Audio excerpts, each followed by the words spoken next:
Hi everybody, it's Sally from Sally Stampers. Thank you for joining me today. Today I am bringing you my Stitched So Sweetly box. It kind of is a double project, if you like, because I actually thought with this little tassel on that it looks like a mortar.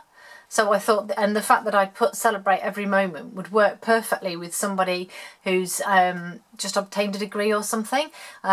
These are the tassels from Best Dressed. Obviously we only have green, white and the pink ones, I think they're petal pink, but I just simply used my dark basic black marker and I just literally lay the tassel down and I just coloured it in, and literally that's all I did. You could use a spritzer I guess, or anything really, but as I say, I just used my marker, my Stamp and Blend, which did the trick. But yeah, and it is just simply a little box, that's popping undone here. That's probably, in fact I didn't even seal it, look, that's how quickly I was doing this the other day. That's ridiculous, isn't it?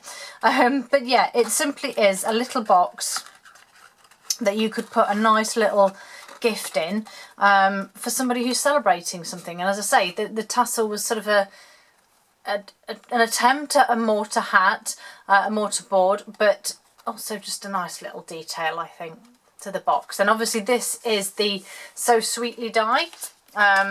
They are part of the So Sentimental bundle, and you get these beautiful scalloped stitched rectangles and then these beautiful shapes here as well, which I just think are fantastic. So much scope to go with on those. So I'm going to go ahead and show you how to make it. It's dead simple. So first of all, you're going to need your scoreboard. And so for the base, which I've written here, for the base you're going to need some cardstock that is 5 inches by 4 inches, 12.5 by 10 centimetres, and we're simply going to score at 1 inch on all 4 sides, which is 2.5 centimetres. And then, as I have done in the past, I'm actually going to score my lid while I'm here. So my lid is 4.5 by 3.5 inches, and which is 11 by 9 centimetres. And then I'm actually going to use my base as my shim for this, and this one's been scored at 3/4 inch on all 4 sides, which is 2 centimetres. It just gets the scoring done, doesn't it? Gets my scoreboard out of the way. So yeah, so pop that back over to one side. This is my base. So I'm just going to fold and burnish all of my score lines here. And then, as you know, we're going to cut those wedges, and I will actually adhere this one, I promise. Can't believe I didn't do that. That'll teach me, won't it? So I'm just cutting up these corner squares, taking these wedges off just to help it close a bit better. And it is again just that basic box. Keep going back to it. Just a basic box. Okay. So that's simply it. I'm going to grab my tear and tape here. Which I just want to get rid of that bit off there. And I'm just going to put, well, that's perhaps a bit too long actually. Never mind. Pop these on my corner pieces, again using any glue that you wish to use. Oops. And then that last bit on here. And then, as you know, I'm just going to take that backing off. Just fold that excess in there and then just create that corner.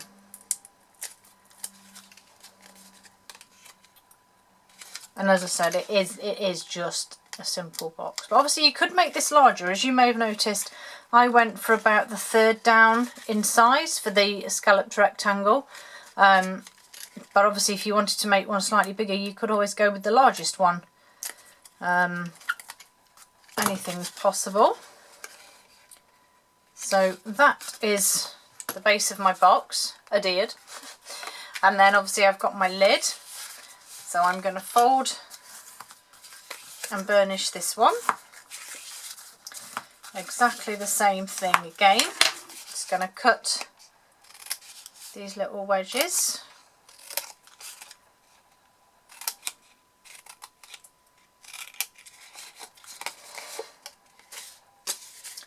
And then I'm not actually going to make this up just yet because I want to put my decoration on. The first thing I'm going to do, because it's something I always forget, is my 1/2 inch circle punch on the longer side. So again, if you wish to measure this to get it right, then you may. I eyeball it. But if you wanted to make sure you got an equal distance, then obviously you could measure it. Going to pop some tear and tape on my tabs here, but I'm not going to adhere it, as I say, just yet. So just pop those on, and then what I did do was I die cut already my scallop square, rectangle, sorry. I'm keeping that because I'm going to need it. I'm just going to get rid of that bit there. So I'm keeping that because I shall need it just for a second. And then, as I say, this is my scalloped rectangle that just sits on the top of the lid. Oh, okay, so maybe I needed a different size rectangle because that's not the same one. No, look, I did one too small. Okay, cancel that bit. I will grab some of my basic black here, and I'm going to quickly take that one out, pop that one back, and then I'm just going to quickly die cut this one out. So much for being prepared and die cutting it ahead of time. So I'm just going to pop that on my big shop there. Run it through. You only need to run it through once. Just take that out, throw it out of the way. Okay, so as I was saying, so here's my here's my scallop that will go on the top. That's what I'm looking at now. So I don't know if you can see because it's black on black and it's quite hard to see. But it just sort of overhangs. So if I sort of try and line it up as best I can, you can see how it will, in fact, if I tuck those in, you can see now how it overhangs. So what I'm going to do is pop some DSP in the centre. Now this is the stunning Golden Honey DSP that is part of the Celebration products. It's beautiful, coordinates with the honeybee punch and dies, but it has this gorgeous gold effect in it, and there's a variety of different papers, as you can see, and they are, as would it be expected, reversed, but they're all monochrome. They're all the black and whites. I just adore it all. I really do love it. Stuff like this is my cup of tea, as we say. So yeah, so that's what I've used for this. So I used it, this is the same DSP, and I went with the white option for this one. So I'm just gonna pop some snail on there, and then pop this onto here, and make sure I get it right. And the DSP is 3/4 by 2 inches, which is about 8.3 by 5 centimetres. Okay, so that's that part done. And then to stick it on, I'm actually doing something opposite. I'm going to put my adhesive on here, and I'm going to use, in fact no, I don't need to use wet glue, snail. So you can obviously get it on here, and I know now that it will be, because if I put adhesive on this, there's a fair chance I'm going to get some that will overhang, whereas if I put it there I know it's contained within that lid. So obviously this is why we haven't sealed, adhered these tabs. And then I'm kind of lining this up. So the way I'm doing this is by checking out here and here that I've got sort of 1.5, maybe 2 scallops into the past this score line. And I'm also checking here that I'm pretty much 1 scallop in. And I'm really happy that that's in the right place. So we'll press that down. And then obviously, as I said, when this is all closed up, it should then have equal distance all the way around. Okay, so I am now going to go ahead and adhere this together. It's a shame it's in black because it's a little hard for you to see, I think, but hopefully it'll come out better on this video than it does do on through my camera viewfinder. Okay, and then as you know, I always pop the base of my box in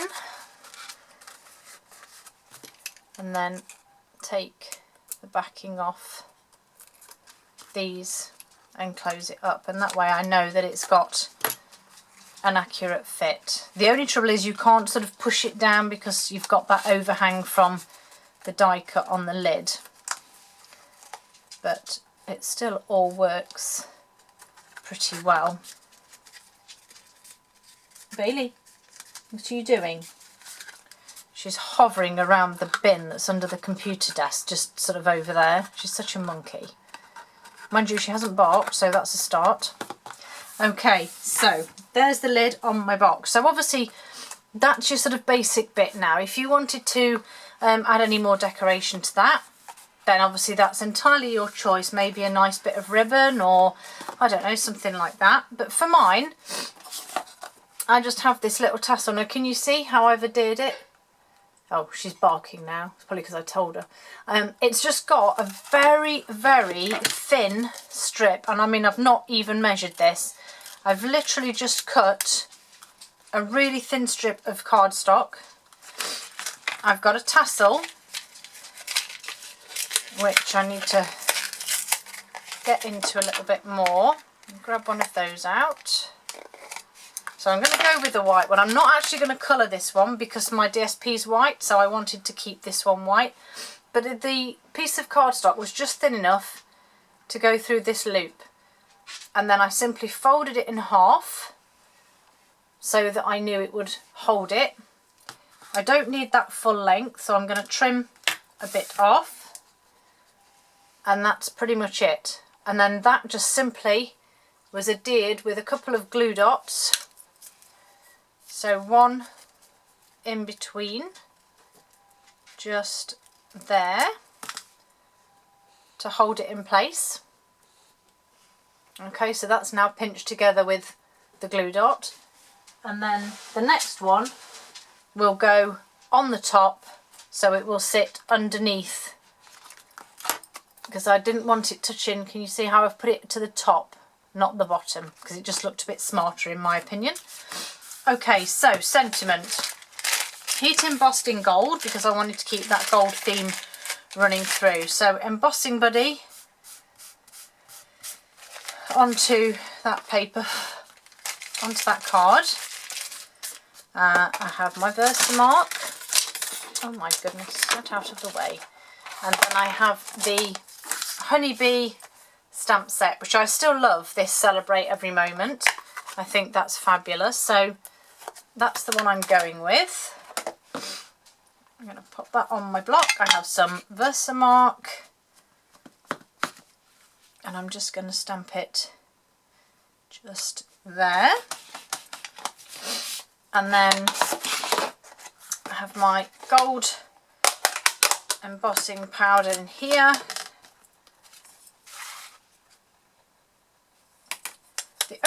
I find with gold, and I don't know if any of you other crafters out there have tips for this. If you have, I would love to hear them.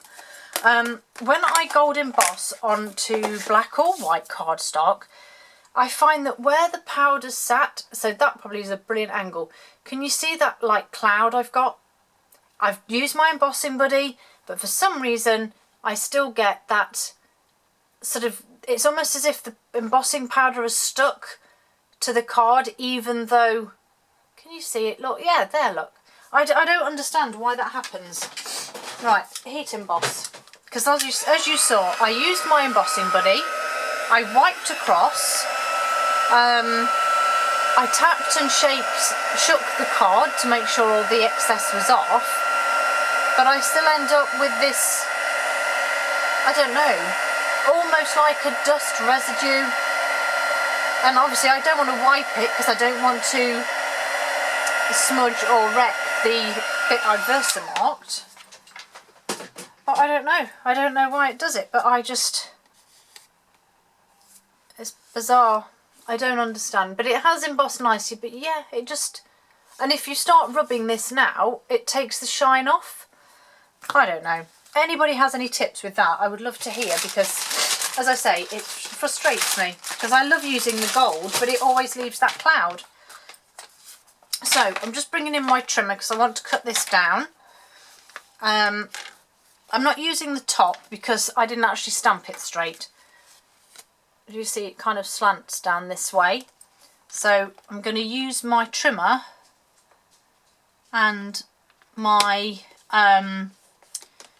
well, my eye, I suppose, to cut it straight, and then I can literally just trim it now and it should sit straight.